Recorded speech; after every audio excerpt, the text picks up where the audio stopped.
Voilà, c'est l'heure du duel et pour le duel, ce duel de dimanche, c'est politique. J'ai avec moi Mohamed Awali Akintola. Bonjour. Bonjour. Je rappelle que vous êtes CBE aux législatives, spécialiste aussi des sciences politiques et de la communication. En face, Antoine Adoukonou, acteur politique et membre du Bloc républicain. Bien sûr que oui. Comptable et mathématicien. Bon, ça c'est ma profession. Ça c'est sa profession. Ça vous ne le savez pas. Vous venez de l'apprendre. Voilà. D'accord. Nous allons commencer de suite par discuter de cette décision de la Cour constitutionnelle qui est tombée hier, où la Cour ordonne la reprise de l'élection des membres des bureaux des commissions permanentes, à l'exception des présidents de commission. Antoine Adoukonou. Oui, je crois que c'est une très bonne décision. La Cour n'est restée que dans le cadre tracé par le règlement intérieur de l'Assemblée nationale, en apportant bien sûr des interprétations bien claires à l'article 15-B qui parle donc qui est le siège de la représentation proportionnelle, qui dit clairement qu'il faut que le bureau de l'Assemblée nationale soit formé en tenant compte autant que possible de la configuration politique de l'Assemblée nationale. Et au niveau de l'élection des membres des commissions, cet article a été visé également. Et je pense qu'à trop, mes amis de l'opposition ont peut-être mal compris cet article-là. Et la Cour vient de mettre les points sur les i. Concrètement, la Cour demande de reprendre l'élection des membres des bureaux des commissions à l'exception des présidents des commissions. Mais ce qu'il faut comprendre dans la décision de la Cour, au fait, je dirais que la Cour a débouté les démocrates, contrairement à ce que d'aucuns auraient dit, puisqu'ils sont d'ailleurs qui ont fait le recours, mais ce que la Cour a dit maintenant oblige les démocrates à pourvoir de candidats à tous les postes au fin d'avoir au moins un représentant dans les commissions. Ce qui a été fait avant, c'est que les démocrates sont restés dans un jeu de blocage de l'Assemblée nationale. Parce que l'Assemblée nationale fonctionne à base de ces commissions permanentes. Et si ces commissions ne sont pas formées, on ne pourra pas continuer dans les travaux. Mais voilà que pendant qu'on faisait les élections au sein des commissions, ils arrivent à poser des candidats à tous les postes, mais arrivés au niveau du poste de secrétaire, que les autres leur ont laissé, ils n'ont pas donné de candidat. Qu'est-ce que les autres font?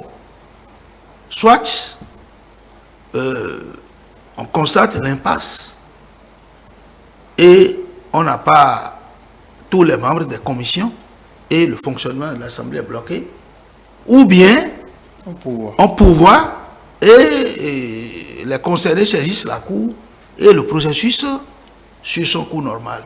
Donc la Cour aujourd'hui a rétabli, disons, la vérité et prochainement les démocrates sont obligés d'accepter les postes qu'on leur a donnés, puisque l'interprétation de la Cour montre que oui, dans les commissions, il faut tenir compte de la configuration politique. Il faut tenir compte autant que possible. Et c'est ça le vrai problème. Autant que possible. C'est ça que la minorité doit comprendre. Mais la minorité n'a pas le droit de choisir à son gré les postes qu'il veut. Non. Monsieur Akintola, la minorité n'a pas le droit de choisir. Merci beaucoup, monsieur le journaliste. Bonsoir, monsieur Adoukonou. D'abord, je commence par dire déjà que sur ce plateau, je ne suis pas là en tant que porte-voix de la force Cori Point Bénin émergent, bien qu'étant responsable au sein de ce parti-là au niveau national. Mais je suis là aujourd'hui en tant que... Responsable à la jeunesse. À la jeunesse, bien sûr. Je suis là aujourd'hui en tant qu'analyste politique, en tant qu'acteur politique aussi. Et la minorité n'a pas le droit de... Je m'inscris naturellement en faux par rapport à ce que dit mon vis-à-vis. Parce que déjà, lorsqu'il dit que les postes que les autres leur ont laissés, sans m'inscrire en avocat des démocrates, je pense quand même que déjà que l'expression est gauche. Il s'agit d'une assemblée nationale que les députés de la minorité parlementaire que représentent les démocrates et ceux du bloc républicain et de l'Union progressiste Le Renouveau qui représentent la majorité parlementaire sont censés négocier, trouver un consensus, s'entendre pour que le bon sens puisse prévaloir. Et c'est ce que la Cour constitutionnelle a rétabli. Heureusement qu'il y a une Cour constitutionnelle, puisque dans la décision de la Cour constitutionnelle, vous pouvez lire déjà que bien que l'élection des postes de président et autres ne soit pas contraire quelque part au règlement intérieur, ils disent que leur non-représentativité est contraire à l'idée de la Constitution elle-même. Vous voyez un peu. Donc, il ne s'agit pas de leur laisser des postes, un peu comme si c'était des gens qui quémandaient et qu'il fallait satisfaire de ce qu'on décide de leur... Même au jeu de la majorité. Bien sûr. Oui. Bien sûr que oui, puisqu'il ne s'agit pas, on n'est pas dans une politique de dictature de ceux qui sont plus nombreux. Vous voyez, la participation des démocrates aux élections a été surtout sous-tendue par un désir de cohésion nationale. Vous voyez, un désir de permettre à tout le monde, en tant qu'acteur politique, de mettre la main à la pâte. Donc déjà que les commissions de l'Assemblée nationale, la commission permanente de l'Assemblée devrait normalement refléter cette idée de départ. Là, nous l'avons vu dans le bureau de l'Assemblée nationale. Donc ça devait pouvoir normalement continuer au sein des commission. Donc, je pars du principe que les démocrates, loin d'avoir ce sentiment d'être déboutés, sont beaucoup plus heureux parce qu'aujourd'hui, ils s'imposent donc à la majorité parlementaire de les prendre en compte, de prendre leurs avis en compte et bon gré, mal gré qu'ils s'entendent pour que les députés démocrates puissent intégrer cette commission. Est-ce qu'on ne repart pas encore pour un tour qui peut-être peut nous amener vers un autre blocage? Parce que il y a quelques semaines, nous avons reçu sur ce même plateau, le plateau de l'entretien d'immense politique, le patron du groupe parlementaire Bloc républicain, l'honorable Hassan Sebou, qui disait in extenso, voilà, les démocrates ont joué au jeu ont sciemment bloqué le processus parce que toutes les propositions que la majorité leur a mis sur la table, ils ont été refusées et se sont arc-boutés sur des postes bien précis. Donc, si je vous suis, si la majorité n'a pas obligé à imposer à la minorité, donc est-ce que la minorité a à le faire? Puisque si on entend ce que la majorité dit, c'est exactement à ce jeu que les démocrates ont joué. Heureusement que la fenêtre est restée ouverte par la Cour constitutionnelle. C'est, qu'on le veuille ou non, que ce soit la minorité parlementaire ou la majorité parlementaire, ils sont obligés aujourd'hui de se mettre au pas face à l'arbitre qu'est la Cour constitutionnelle. Donc cette impasse-là, moi je ne la vois pas ainsi parce que l'eau a déjà coulé sous les ponts depuis quelques semaines. Vous voyez, beaucoup d'avis ont déjà été reconsidérés. Je pense que ce blocage-là de l'Assemblée nationale n'est pas du bon goût, ni des mouvanciers, ni des opposants. Donc je pense beaucoup plus que la sagesse, d'accord, va beaucoup plus prévaloir au sein de nos représentants à l'Assemblée nationale et qu'ils sauront comment contenter à la fois, couper la poire en deux, c'est pas aussi compliqué que ça, contenter à la fois la majorité parlementaire en tant que... Ils sont trois. Ils sont trois. Okay, ils sont pas... Ils sont trois. Si on doit y aller de façon littérale. Merci. Ils sont trois. Antoine Adoukonou, est-ce qu'on peut se retrouver dans cette configuration?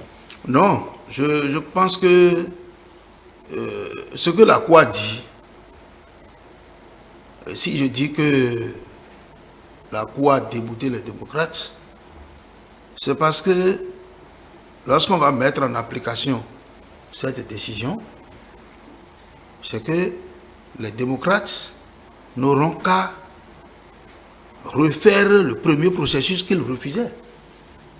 Parce que l'article 2 dit que les demandes en attribution de postes de président et de vice-président de commission permanente, ainsi que de 3 postes de rapporteur dans ces commissions à la minorité parlementaire n'est pas fondée. Ça veut dire que l'attitude, le comportement, le flou politique que les démocrates ont joué la Cour a dit que ce comportement n'est pas conforme, puisque en réalité, la majorité parlementaire n'a jamais dit que la minorité ne doit pas se retrouver dans les commissions. Mais c'est que comprenez les acteurs politiques, c'est-à-dire quand on rentre dans les commissions, nous disons, nous sommes majoritaires. Sur 5, nous prenons 4, puisque ce n'est pas le jeu des élections. Mais nous sommes conscients qu'on ne peut pas prendre 5 sur 5. Nous vous laissons 1. Mais vous dites, ce que vous nous laissez là, ce n'est pas ça qu'on veut. Nous, on veut tel poste. Et la Cour vient de dire que le fait de se comporter pour demander que je veux normalement tel poste n'est pas fondé. Ça veut dire que prochainement on reprend le processus, les démocrates sont obligés de pouvoir de candidats, puisque c'est l'élection qu'on va faire. Et à chaque poste, ils doivent présenter des candidats jusqu'au dernier poste. Et si au dernier poste, ils proposent des candidats et que c'est ce poste que la majorité veut leur laisser, la majorité ne proposera pas de candidat à ce poste. Donc, en conclusion, ils finiront par prendre ce qu'on leur a laissé. Ça, moi, je continue de le dire. Puisque lorsque nous sommes dans le jeu des élections, on n'organise pas les élections pour les perdre. Oui, pour répéter l'ancien président congolais Pascal Lissouba, qui dit qu'on n'organise pas les élections pour les perdre. C'est pour dire que celui qui a la majorité, celui qui a les rapports de force en sa faveur, l'utilise à bon escient. Ce n'est pas propre au Bénin. C'est à son avantage en fait, pas à bon escient. Non. À bon escient, à son avantage, les négociations, on négocie. Là, je suis d'accord. Les démocrates, je préfère peut-être qu'ils rentrent dans le jeu des négociations et qu'ils, s'il le faut, même s'agenouillent aux autres, s'ils veulent vraiment un poste qui est différent des postes qu'on leur laisse. Mais si on doit jouer le jeu réglo, élection, respect des tests, ils ne feront que prendre ce qu'on leur a laissé. 28-81, il n'y a pas match. Suivez mon regard. Loin d'être un calcul arithmétique, heureusement, parce que 28-81, oui, mais il ne s'agit pas de faire cette addition-là. Ça, c'est bon pour les élections, mais pas pour décider pour le pays. Parce qu'on s'est entendu sur le fait qu'il faut qu'il y ait des voix dissonantes à l'Assemblée nationale. Et comme je l'ai dit, je reviens sur le fait que l'expression déboutée, je pense, est plus ou moins injuste à mon avis vis-à-vis des démocrates, parce qu'au moins la Cour oblige les députés à l'Assemblée à refaire ces élections-là. Donc, refaire de la même manière. Non, pas de la même manière. Mais dis-moi ce qui dit de la manière. Qui est demandeur, qui est le plaignant, ce sont les démocrates. Oui. Donc, juridiquement, ce serait difficile d'accepter cela. Vous pouvez dire peut-être qu'ils n'ont pas totalement été satisfaits, puisqu'ils ont demandé en fait que même qu'on aille jusqu'au poste de président des commissions. Là, je suis d'accord que la Cour n'a pas toléré cela et c'est limité à ce que les postes de rapporteur, de secrétaire puissent être renouvelés. Là, je suis d'accord, mais dire qu'ils ont été déboutés, bien sûr que non. Et je pense que si on doit tomber encore dans une impasse, je l'ai dit, la sagesse va prévaloir. Parce que ce serait mettre des intérêts égoïstes de part et d'autre devant pour bloquer en fait le pays. Puisque la bonne foi voudrait également qu'on puisse écouter, même si c'est une minorité parlementaire, si c'est ce qu'il faut faire, la concession qu'il faut faire pour que ça puisse avancer. Des concessions autant que possible. Ouais, je pense que il faut qu'on dise la vérité. Si, tel que vous êtes en train d'interpréter la décision de la Cour, là, si on n'explique pas bien aux démocrates, là, ça veut dire que... Ils comprennent. Non, ce que j'ai dit. Bon, je suppose qu'ils reprennent le même comportement. Comment la Cour va gérer? Quant à l'interprétation... On va voir la suite. Les démocrates ont suffisamment de juristes. On a dit, vous devez être présent dans les commissions. Oui. Ça veut dire qu'à chaque poste, vous devez pouvoir candidat. Et on va aller au vote. Et ceux qui sont majoritaires, c'est là où ils savent que on doit vous laisser. C'est là qu'ils ne proposeront pas de candidat, ou bien c'est là où ils iront même voter pour votre candidat. Ça veut dire que le jeu tel que ça va se faire, il n'y a rien à faire. Les démocrates ne prendront que ce que les autres leur ont réservé. Maintenant, s'ils vont négocier, bon. On aurait pu penser que, comme pour la vice-présidente de l'Assemblée nationale, ça puisse couler de source. Non. Les enjeux ne sont pas les mêmes. Les enjeux ne sont pas les mêmes. Les enjeux ne sont pas les mêmes. Et les textes ne sont même pas les mêmes. Pour le bureau de l'Assemblée nationale, l'article 15B a précisé que, après le président là, les deux vice-présidents, les deux questeurs, les deux secrétaires parlementaires, et on sait que vraiment c'est par rapport au bureau que la notion de configuration politique de l'Assemblée nationale est claire là. Mais c'est plus tard que pour les commissions, on renvoie encore à cet article. Donc on ne peut pas se prévaloir de cet article et avoir ce qu'on... Bon, vous savez, si les démocrates ont encore le même comportement, donc finalement on va se retrouver dans un blocage. Puisque les autres vont se comporter de la même manière, il y aura un poste qu'on va leur laisser. Pourquoi partez-vous du principe que les autres, la majorité, c'est un peu ça ce que j'ai du mal à comprendre. Puisque vous voulez raisonner les démocrates, pourquoi ne raisonner vous pas la majorité? Je parle du principe que c'est un peu ça que je ne comprends pas. La politique, ce n'est pas un jeu d'enfant. Je suis majoritaire, tu es minoritaire. Toutes choses étant égales par ailleurs, j'utilise ma majorité et tu utilises ta minorité. Le reste, c'est que quand vraiment on s'est négocié, on peut voir dedans. Mais en temps normal, si les choses sont claires, ceux qui sont majoritaires vont utiliser leur majorité et ceux qui sont minorités... Parce que pas le principe du vote mécaniquement, même si on parle de... Si on ne veut pas accepter le thème de laisser réservé, mécaniquement, pas le mécanisme, en tout cas pas le vote, si les démocrates ont gain de cause sur tel ou tel autre poste, c'est que entre griffes, la majorité l'aurait voulu. Puisque mécaniquement... Oui, mais c'est un peu ce que j'ai dit en fait. Oui. Mais de toutes les manières, ce serait quand même repris. Oui. Ce serait repris et chacun y aurait trouvé plus ou moins son compte en fait.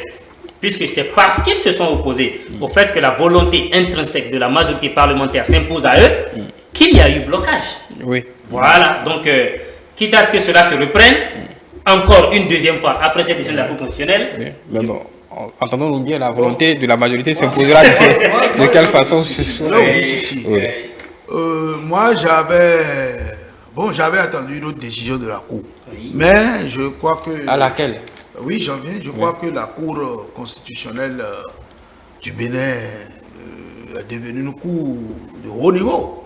Et ils essayent toujours de rechercher la paix. Et c'est pas pour rien que la Cour a visé l'article 114 qui lui permet de réguler le fonctionnement des institutions. Oui. Au fait, la Cour est dans une régulation. La Cour n'est pas... La Cour, si on doit rester dur, très dur dans les tests, on peut laisser les choses en l'état. Puisque l'article 15B dit autant que possible. Ce n'est pas forcément que tout le monde doit se retrouver.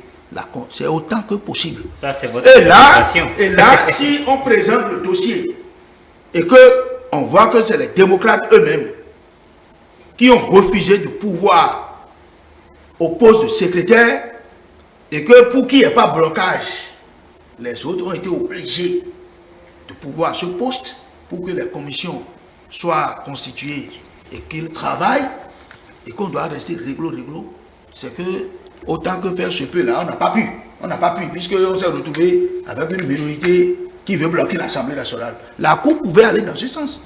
Et dire que ce qui est fait est conforme. Puisque ce n'est pas qu'on a empêché la minorité d'être présente. On a tout fait pour que la minorité soit présente. Mais la minorité dit, je ne vais pas être présent pour prendre le poste que vous m'avez donné. Si vous voulez que je sois présent, je veux tel poste. À défaut, je ne présente pas de candidat et je vous bloque. En fait, c'est ce que les démocrates ont défini dans leur comportement. Si vous voulez que l'Assemblée ne soit pas bloquée là, donnez-moi le poste que je veux. À défaut, je ne présente pas de candidat et on est bloqué. Et comme on ne peut pas être bloqué, les autres ont été obligés de pouvoir se poser. Donc si la Cour devait rester au sens strict du mot, il peut dire que c'est conforme. Mais, comme je l'ai dit, on fait tout pour avoir la paix. Ce qui nous préoccupe, c'est la paix, puisque tous les députés sont allés là-bas pour travailler pour le pays. Et il faut permettre à ce que, bon, chacun ait quand même quelque chose. Donc la Cour a été très sage. Il ne faut pas que les démocrates en rajoutent. On est là. Hein. Si les démocrates ne se comportent pas comme tel, comme j'ai dit là, ils bloquent encore là. Vous allez voir, la Cour va déclarer conforme prochainement ce qui va être fait, même s'ils ne sont pas présents. Oui, ainsi. Oui, puisqu'on ne veut pas. Mais ça veut dire que l'Assemblée sera bloquée. Ça dit les démocrates. Le blocage de l'Assemblée dont vous parlez est du fait des démocrates. Cela veut donc dire qu'en fait, ils ont ce pouvoir-là aussi. Puisqu'on parle de pouvoir. Non.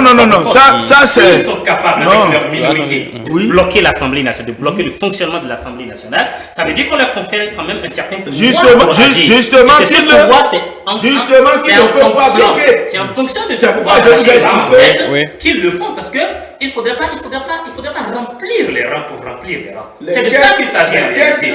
Et l'interprétation que vous donnez est une, puisque vous voyez cette marge de manœuvre là que la loi donne, c'est pour que lorsqu'on se retrouve dans ce genre d'impasse là, que l'arbitre suprême puisse ramener tout le monde à la table pour dire refaites-moi ce jeu là, pour que chacun puisse être satisfait. Et ceux qui ne sont pas satisfaits aujourd'hui, ce sont les démocrates, c'est la minorité parlementaire.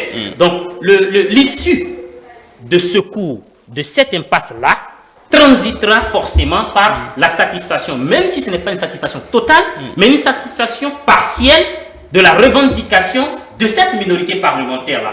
Je pense qu'au-delà de tout ce qui est test et de tout ce qui est, je sais pas, strict, réglo, carré, il faut aller dans l'esprit en réalité de ce qui nous rassemble à l'Assemblée nationale.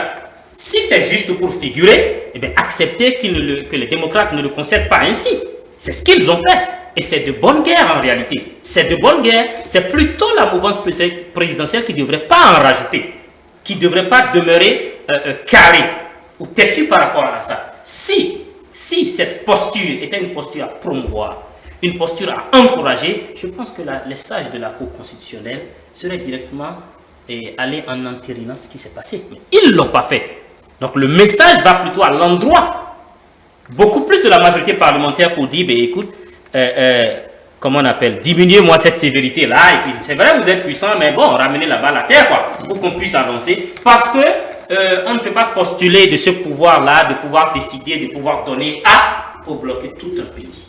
C'est aussi simple que ça. C'est là que je rejoins M. Adoukoulou lorsqu'il dit que nous sommes là pour travailler pour le peuple. On a finalement perdu du temps dans les préliminaires. Nous, on a envie que le match commence et que les hostilités soient lancées. Je crois que moi, quand j'ai lu la décision de la Cour, bon, je suis resté un peu sur ma faim par rapport aux recommandations de la Cour. J'aurais souhaité que la Cour en rajoute en obligeant les démocrates à présenter de candidats à tous les postes. La décision devait faire cette injonction-là. Reprendre seulement là n'est pas suffisant. Parce que dans reprendre seulement là, on peut se retrouver toujours dans la même situation. On n'y arrivera pas. Oui, non, c'est-à-dire, nos députés sont plus sages que cela. On est en politique. Oui. On est en politique. Et pour débloquer le problème, il faut que la Cour mette les verrous qui permettent de débloquer le problème. Les seuls moyens de règlement ne sont pas l'application de la loi, comme on l'a dit. Là, en l'état, il y a les lobbies de couloir. Non, nous sommes à l'Assemblée nationale. Si nous devons comprendre la Cour pour évoluer, la Cour a dit le fait que la minorité dit je veux tel poste là n'est pas conforme. Ça veut dire que en disant de reprendre, la Cour ne veut plus vivre cet événement là. C'est ça qu'il dit. Donc quel que soit le cas de figure, les démocrates pour respecter la décision de la Cour sont obligés de pouvoir à tous les postes et à la fin des élections, si ils ont un poste donné, ils acceptent comme ça. Oui, c'est la décision de ça. Okay. Maintenant, si on va rester dans les jeux politiques où on va reprendre le même processus, la Cour sera obligée finalement de dire que ce que les gens ont fait là. On verra bien. Oui, on verra c'est bien. ça. Voilà. Nous allons passer au second sujet. Là, un sujet aussi sensible qui polarise un peu les attentions, c'est cette lutte implacable contre la cybercriminalité qui beaucoup d'acteurs de la, on va dire du showbiz, en tout cas beaucoup d'acteurs publics en ont parlé, ont évoqué la question il y a quelques jours. Mais là, pour le coup, on se rend compte qu'il n'y a pas que les délinquants d'un côté, il y a aussi quelques-uns, on ne va pas jeter l'opprobre sur tout un corps, quelques-uns de ceux qui sont chargés de les arraisonner, de les arrêter, qui sont aussi impliqués. Comment vous percevez je vais commencer par Mohamed. Merci beaucoup. Je crois qu'il n'y aura pas grand débat autour de cette question. Parce que nous sommes dans un état de droit. Et le vivre en commun exige qu'il y ait une réglementation, qu'il y ait des lois. Et cela ne suffit pas. C'est le respect, l'application de ces lois-là qui facilite ou qui favorise, d'ailleurs, qui permet à ce que chacun puisse vivre en sécurité heureux. Vous savez, les cybercriminels dont nous sommes en train de parler, qui sont nos compatriotes aussi, sont passés à côté. Ou de l'autre côté, en fait, de ce qu'on appelle le droit, le juste, le correct. Même si leur motivation pour certains pourrait, dans une certaine mesure, se comprendre, pas être justifiée. Donc, ils vous diront, non, on n'a pas de boulot, on est jeune, on a fini, on a les diplômes et tout ça. Mais tout le monde peut également le dire, parce que le degré de difficulté et la capacité à supporter, à tenir de chacun varie.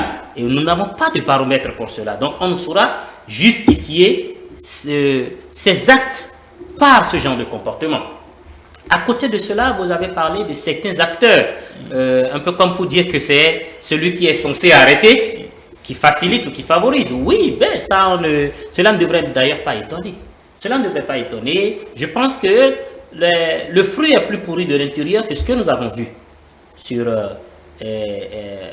dans la presse. Il faut pouvoir le vivre au jour le jour pour comprendre que... vous pensez que le corps est plus infecté que ça? Bien sûr que oui, c'est beaucoup plus infecté que cela. C'est beaucoup plus infecté que cela. Il faut vivre à Cotonou, d'accord, à Calavi, à Porto-Novo pour comprendre. Ce que je dis, c'est dans nos quartiers, c'est à côté de nous là. Ce sont aussi nos frères et les récits de leur quotidien dans ce milieu-là nous parviennent également. Donc je pense que moi, quand même, ça ne me surprend pas. Cependant, l'action du gouvernement, comment est-ce qu'il faut l'analyser? Elle est juste. Il faut pouvoir faire respecter la loi. Et l'État ne faiblira pas. Parce que se taire, c'est favoriser. Et cela, il ne s'agit pas seulement de l'insécurité pour nous qui sommes à l'intérieur du pays. Beaucoup de Béninois se sont fait arnaquer de par ces processus-là. Beaucoup ont vu également leur réputation détruite, entachée, juste à cause de l'indélicatesse de certains de nos compatriotes qui s'adonnent à ces jeux-là. Mais au-delà de ça, il y a également l'international. Il y a l'international où aujourd'hui le Bénin est peint négativement. Parce que le Bénin d'abord étant connu pour le berceau du vaudou et donc assez réputé dans tout ce qui est mystique. Et lorsqu'on combine cet acte de cybercriminalité-là à un renfort mystique, cela ne fait pas de la bonne publicité. Et c'est surtout nous jeunes qui sommes d'abord touchés. C'est d'abord nous qui sommes touchés. Donc le gouvernement dans son action n'a pas à être réprimandé. Juste que je pense que la manière doit être revue. Certes, nous avons commencé à avoir des sanctions qu'on pourrait traiter de sanctions dissuasives. Vous voyez, parce que... Vous embouchez une trompette que d'autres ont usée avant vous. Vous non, remettez en cause les peines? Pas du tout, pas du tout. Suivez-moi jusqu'à la fin, en fait. Oui. Nous avons commencé à avoir certaines sanctions dissuasives, déjà dès le début. Et cela se comprend, parce qu'il faut frapper très fort au début pour décourager plus, puisqu'il y a encore beaucoup à faire. Je peux comprendre cela, mais il y a certains déboires qui sont en train de s'observer. La première, c'est que il nous parvient que ce ne sont pas uniquement les coupables qui sont en train d'être raisonnés. Vous voyez, il n'y a pas réellement d'enquête assez profonde pour déterminer le vrai grain du faux. Et cela peut être également source d'autres types de frustration. Ça, il faut que les agents des forces de l'ordre puissent prendre ça en compte et ne pas agir que sur des soupçons ou des suppositions. Cela est très important parce que c'est ce qui est un peu en train de se passer. Mais il y a des éléments factuels qu'ils prennent les supports numériques avec des bien sûr, mais à raison également, tous ceux qui de près ou de loin, d'une manière ou d'une autre, et se permettent d'appeler ça des détentions préventives. Vous voyez, on peut comprendre cela, mais j'aurais aimé que les enquêtes soient... L'efficacité du travail qu'ils sont en train de faire ne se mesurera pas au nombre de personnes qu'ils ont déclaré avoir arrêtées. Je ne sais pas si vous comprenez un peu ce que je dis. Oui. Ça ne se mesurera pas seulement à cela, et surtout pas à cela. Sinon qu'ils auraient travaillé, mis les ressources du contribuable à disposition. Mais le résultat sera toujours le même, rien n'aura changé. L'autre chose auquel j'invite le gouvernement, c'est... En fait, j'ai eu à le dire déjà sur un plateau une fois, lorsqu'on parlait de fermer certaines écoles, de créer des prisons. J'ai dit, nous sommes en train de perdre de vue l'objet même des maisons carcérales. Ce sont d'abord des maisons de rééducation. C'est de ça qu'il s'agit. Pas que des maisons de punition.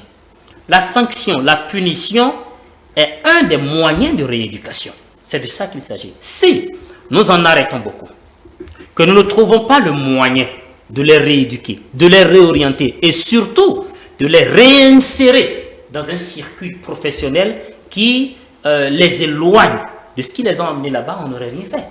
Ils sortiront et reviendront, comme certains le font. C'est surtout à ça que moi j'invite le gouvernement. Les mesures accompagnatrices, parce que c'est quand même beaucoup. Il y a des jeunes d'à peine 18 ans, 17 ans, 19 ans. Il faut que ça nous fasse réfléchir. C'est la jeunesse de notre pays. Ils ont commis des erreurs, oui. Qu'est-ce qu'il faut faire face à cela? Un bon père de famille, on les punit, on les réoriente, on les éduque et on leur offre d'autres alternatives. C'est de ça surtout qu'il s'agit. Et j'irai beaucoup plus loin en disant que ces jeunes-là, pour la plupart, ont pris par des circuits éducatifs. Pourquoi ne pas dessoucher l'arbre déjà? L'école a failli quelque part? Bien sûr que oui. J'ai eu à le répéter plusieurs fois sur certains plateaux. En fait, la morale, le civisme s'est passé à côté dans nos écoles et surtout dans les programmes que nous implémentons aujourd'hui dans nos écoles. Donc c'est d'abord aussi simple que ça. Antoine Adoukono. Oui, je pense que c'est un sujet très sérieux et mon prédécesseur en a déjà déblayé le terrain en donnant beaucoup d'exemples à l'appui. Je compléterai en disant que c'est une matière importante qui est là pour le gouvernement parce que, en fait, si cette activité, qui est une activité illégale, si on ne fait pas un effort d'enrayer le mal,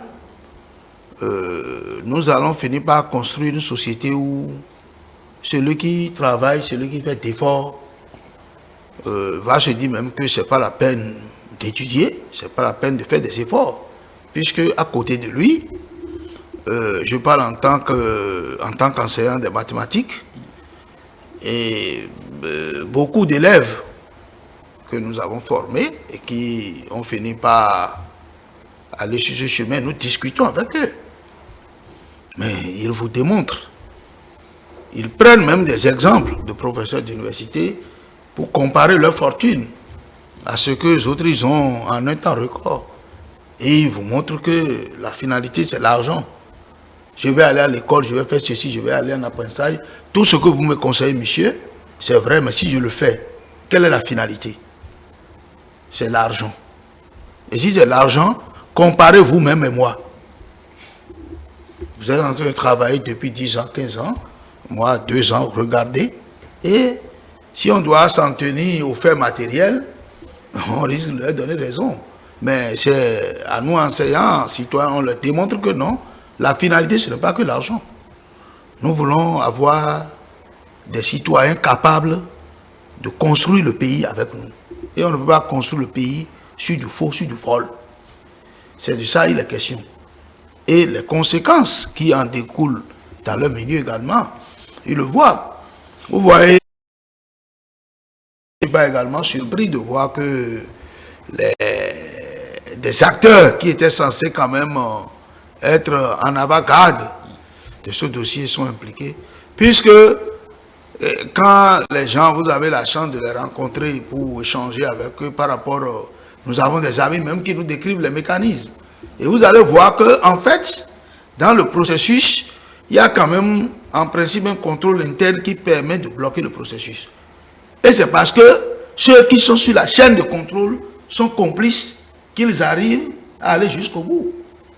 Si l'argent arrive, c'est un banquier qui doit faire sortir l'argent. Et quand vous leur posez qu'il doit avoir des blocages là, ils vous diront que non, il est impliqué, il est dans la chaîne.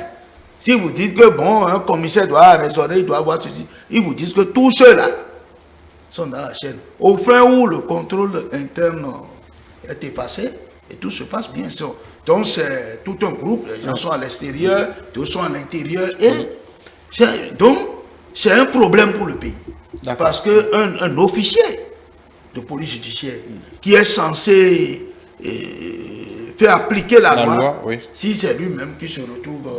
Il y a un autre point beaucoup plus pernicieux de la chose, c'est la réaction des acteurs publics. Là, on a le gouvernement qui est dans son rôle, qui déploie une machine de guerre contre, on va dire, ce fléau que tout le monde décrit. Mais du côté de la société civile, même des partis politiques, parce qu'il n'y a pas que les élections, on peut dire, le moins qu'on puisse dire, c'est le calme plat. C'est-à-dire qu'il y a eu des réactions dans la presse dernièrement, des artistes qui ont porté leur avis sur cette question. On n'a eu que le porte-parole du gouvernement qui a réagi là-dessus. Les partis sont restés silencieux alors qu'ils ont un rôle d'éducation aussi de la masse. La société civile, n'en parlons pas, on essaie d'être très proactif quand il s'agit d'élections et sur d'autres sujets. Mais là, c'est silence radio. Voilà. C'est pas préoccupant. Voilà, c'est là où je voulais en arriver. Surtout par rapport à la société civile. Non, d'abord par rapport au parti. C'est un peu trop facile. Non. Je vais commencer par la société civile. Ok, d'accord. Parce que quand il s'agit d'élections, c'est là où on les voit. Mais ces phénomènes sociaux qu'on observe, personne ne les a entendus. Donc la société civile, c'est comme ça, c'est comme si finalement c'est pour les politiciens qu'on a créé la société civile. Non, je crois que, je présume qu'on est qu'au début et qu'ils sont en train de se préparer. Ou bien du moins... C'est pas le début de la lutte, hein, on a commencé cette histoire ou du moins, 2017-2018. On vient de leur faire un pied d'appel pour qu'ils fassent l'effort quand même d'apporter leur pierre à cet édifice-là. Oui. Les partis politiques aussi, qu'ils fassent l'effort de se prononcer. Sinon, finalement, on a l'impression que bon, c'est le gouvernement, c'est le problème du gouvernement seul. Le gouvernement, c'est nous tous, puisque la finalité, c'est de faire en sorte que le pays avance.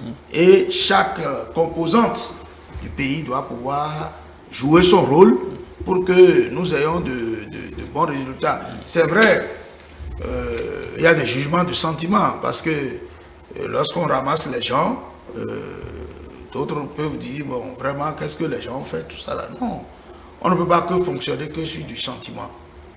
C'est vrai, est-ce que moi j'ai appris, on ramasse les gens, parce qu'on suppose que la zone a été détectée comme telle, mais une fois arrivé au commissariat, ils font la part des choses et ceux qui ont la chance vraiment d'être neutres, bon, ils retournent. Comment effectivement, c'est bon d'abord, monsieur Adoukono a parlé de chance, malheureusement. C'est-à-dire c'est un peu comme si ça devient pour certains un jeu de... Non, bon, quand je dis chance, quand on vous ramasse, c'est sûr que dans la procédure pénale, il doit y avoir des règles, des enquêtes, tout ça, pour montrer que non, bon, vous avez été mêlé parce qu'on voulait prendre tout le monde. On ne peut pas condamner les gens. Dans la société civile, ah oui. Je pense que nous sommes dans un tournant de notre histoire où nous sommes tous en train d'être rééduqués par rapport à la participation et à l'animation de la vie sociale et politique. C'est vrai. Donc, cela peut en partie expliquer, pas justifier, mais expliquer ce mutisme-là que vous êtes en train d'observer. Au niveau de la société civile, cela ne se comprend pas, il ne s'accepte pas en réalité. Ils devraient être les premiers à rebondir sur ces genres de dossiers-là, à proposer des actions concrètes pour essayer de jouer l'équilibre. De l'autre côté, les partis politiques, ah oui, là, le sujet en lui-même est délicat. le sujet en lui-même est délicat. Il est délicat. Réaffirmer la loi, le respect de la loi, aller sur le champ de l'éducation. D'abord, comprenez que nous venons de sortir des élections législatives et que les partis politiques ont fait un sprint, ils sont en train de souffler un peu. Et beaucoup d'entre eux ont d'autres problèmes. Nous venons de parler tout à l'heure de la question des élections à reprendre à l'Assemblée. Vous m'avez fait peur parce que je pensais qu'après les élections, peut-être qu'il y a eu je ne sais pas, de l'utilisation des transferts. Non, c'est parce que je vous l'ai dit, pas du tout. Je ne parle pas de l'implication dans ça, de cette manière-là. De l'autre côté, vous savez, et les acteurs politiques, quelque part, peuvent craindre. Parce que, j'ai dit peuvent, moi j'en parle aujourd'hui, et puis je donne ma position de façon très claire, non seulement en tant que Béninois, mais aussi en tant qu'acteur politique. Mais de l'autre côté aussi, comprenez que certains acteurs politiques peuvent ne pas pouvoir se prononcer. Parce que, vous voyez, ces réseaux de cybercriminels-là, comment on appelle, le input financier qu'ils font entrer, il y a toute une panoplie de personnes qui en jouissent. Oui. Vous comprenez un peu ce que j'ai dit? D'où mon étonnement tout à l'heure. Justement. Peut-être qu'il y a des vases communicants et qui font que... toutes ces personnes qui en jouissent là représentent pour certains politiciens du grenier électoral. Donc, se positionner du côté du juste aujourd'hui peut comporter un risque pour certains. J'essaye juste d'analyser en fait leur posture. Vous comprenez? Pour dire que le politicien de façon générale a tendance à vouloir dire ce qui plaît à la population. Excusez-moi. Lorsque vous prenez une simple maman qui vend au coin de la rue et qui reçoit comme principaux clients ces jeunes-là qui sont très généreux envers elle. Ou que vous prenez des parents qui, peut-être à cause de l'incapacité du papa à subvenir aux besoins du foyer, ont quelques jeunes filles à la maison qui sont des copines de ces jeunes-là, ou parfois même des filles qui font partie du réseau, et qui ramènent comment on appelle, le pain quotidien à la maison. Vous êtes d'accord avec moi que ça devient un peu plus délicat de se prononcer dessus et d'incriminer la cybercriminalité. C'est un peu cet aspect-là de la chose qu'il faut voir pour essayer peut-être de comprendre un peu ce mutisme-là. Et comme l'a dit M. Adoukonou, nous venons comme ça, grâce à vous, de mettre le pied dans la fourmilière pour dire qu'il est du devoir de toute personne qui se sent concernée par l'animation de la vie sociale et politique du Bénin de se prononcer par rapport à ce sujet-là. Ce ne serait pas des voix de trop. Et peut-être que cela aiderait cette lutte-là. Si on se rend compte que beaucoup de personnes proches ou non proches, des figures que nous prenons comme des idoles et ainsi de suite, incriminent ce que nous sommes en train de faire, peut-être que ça nous permettra de récupérer certains de ces jeunes-là ou d'ouvrir les yeux à certains parents. En parlant, je reste avec vous justement en parlant des parents. En réalité, est-ce que ce n'est pas... Là, nous ne sommes pas dans une situation de... Est-ce que ce n'est pas une responsabilité collective? Parce que vous parlez des parents, on a l'impression quand même que c'est un phénomène... Bien sûr que oui. Toléré. Non mais écoutez, on a un sérieux problème d'éthique au Bénin. On a un sérieux problème d'éthique. Notre approche de ce qui est correct et de ce qui ne l'est pas devient automatiquement biaisée lorsque nos intérêts sont en jeu.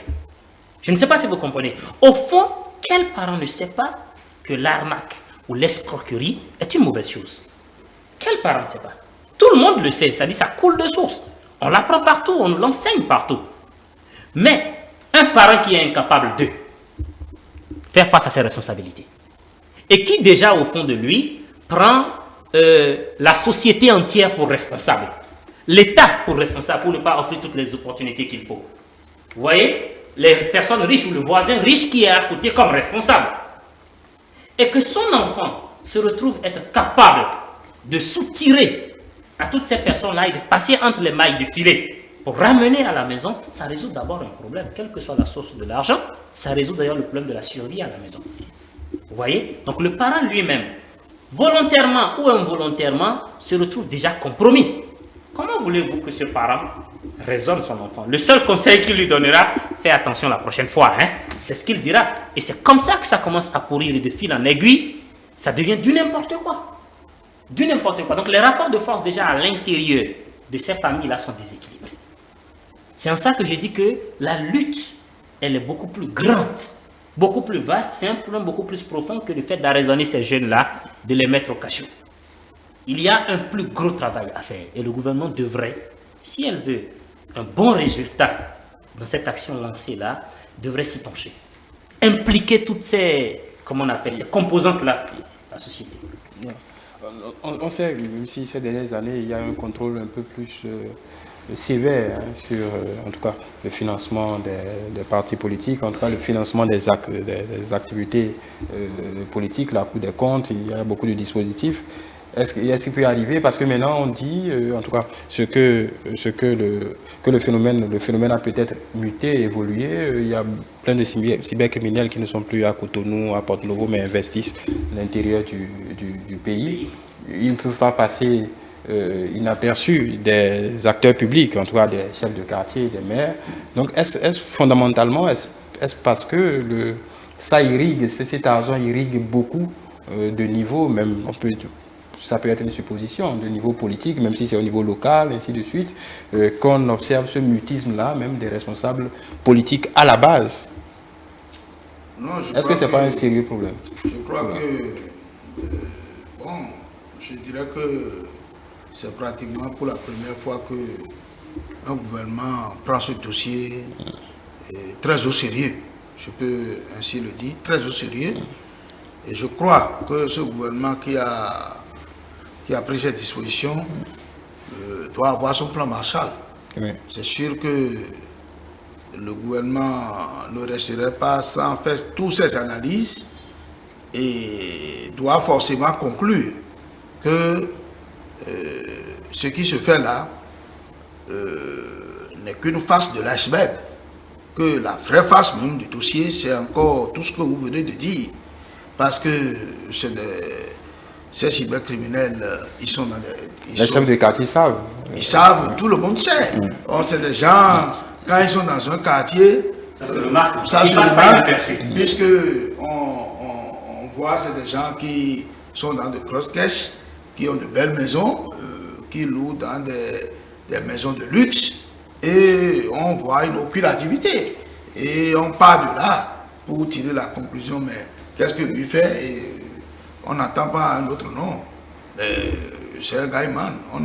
Donc, c'est des gens qui sont connus. Donc, si le gouvernement veut vraiment réussir cette lutte, il va impliquer les acteurs politiques à la base. Il va que des sensibilisations soient faites à l'endroit des parents même des concernés, des jeunes, pour montrer quand même les inconvénients, les risques que court la nation tout entière lorsqu'une telle activité devienne la norme. Le gouvernement doit faire ce travail pour que progressivement on puisse enrayer le mal autant que possible, puisqu'il y aura toujours...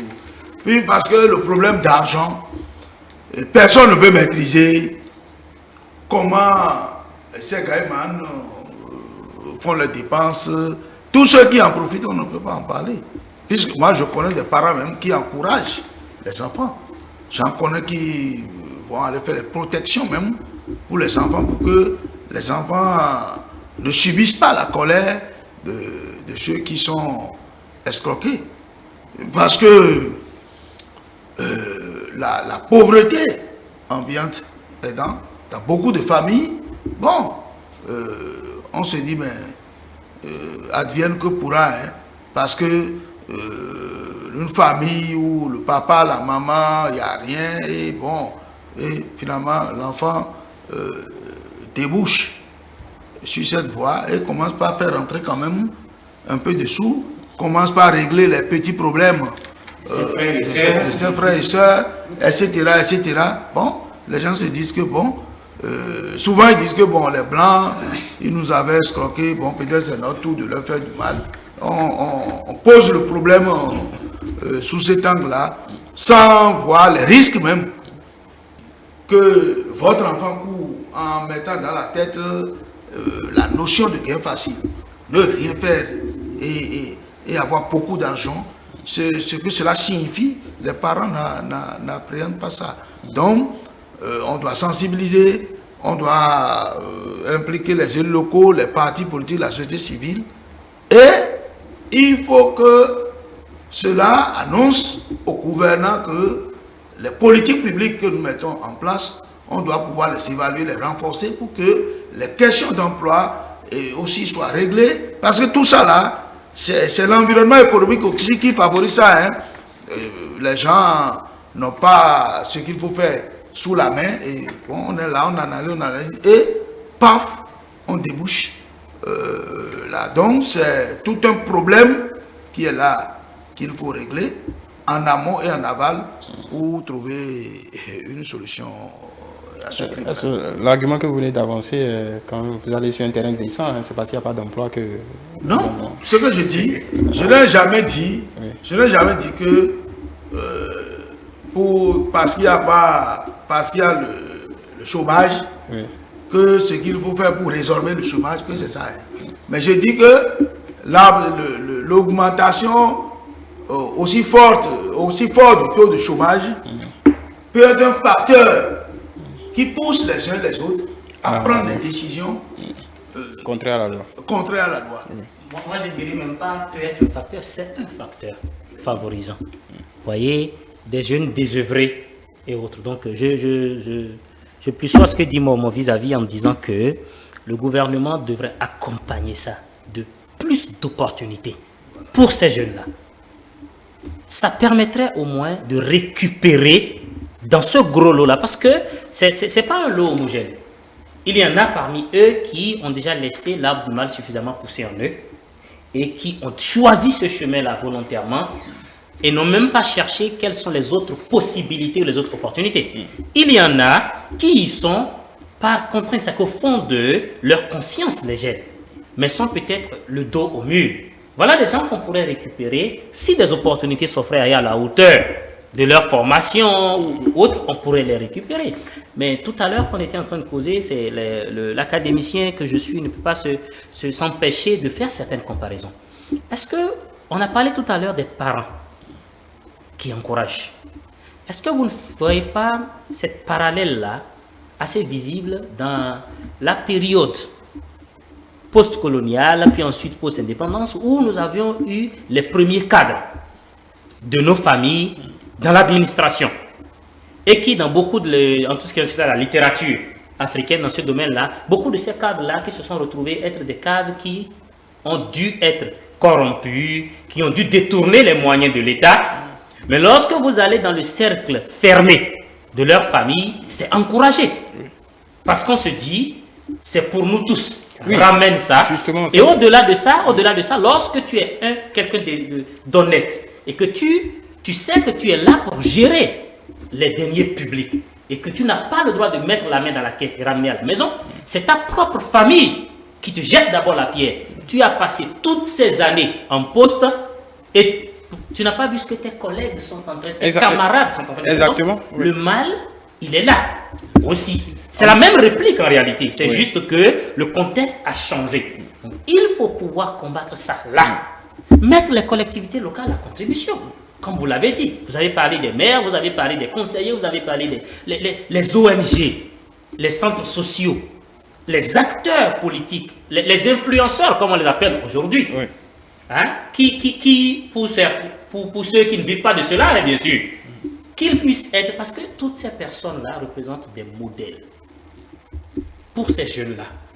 Et lorsque vous vous retrouvez en conflit avec entre ce que vous faites et ce que votre modèle vous dit de faire, peut-être qu'on peut amorcer le volet sensibilisation, éducation à l'éthique, à l'honnêteté et tout ça à partir de là. C'est pour peut-être, là vous allez conclure là-dessus, dans un passé récent, l'argent facile était, on va dire, une griffe tolérée. Il y a certains métiers qui étaient propices à s'enrichir. Est-ce que ce n'est pas ce modèle qui a un peu trop été, disons... Du goût de la population, bien sûr que oui. C'est quelques métiers, la douane par exemple, oui. Toutes mes excuses, hein. Oui. Même la police, oui. Même la police. Vous voyez, donc aujourd'hui on fuit tous, hein. Quand on lance des concours de recrutement à la police, nous fuyons tous ces concours-là, alors qu'hier on se bagarrait pour cela. Parce que ce n'est plus... Exactement. Donc c'est le même la même source de mal. Il faut que le gouvernement, si il veut réussir, et c'est un combat de longue haleine. C'est un combat de longue haleine. Voilà, merci beaucoup Mohamed Awali Akintola. Je rappelle que vous êtes acteur politique, dernièrement candidat à FCBO législative, spécialiste des sciences politiques et de la communication, enseignant et responsable du mouvement de la jeunesse du parti FCBE, mais vous étiez là en votre nom propre et pas au nom du parti. Antoine Aloukonou, acteur politique et membre du Bloc républicain. Merci beaucoup. Le duel de dimanche politique, c'est désormais du passé. Je vous rappelle que vous pouvez continuer par nous suivre sur l'ensemble de nos réseaux sociaux, sur notre site internet etélébenin.com, sur notre compte YouTube eTélé sur notre page Facebook eTélé en direct, sur notre compte Twitter eTélé Live et bien évidemment notre application eTélé Bénin. Restez en position pour le reste des formats de dimanche, c'est politique.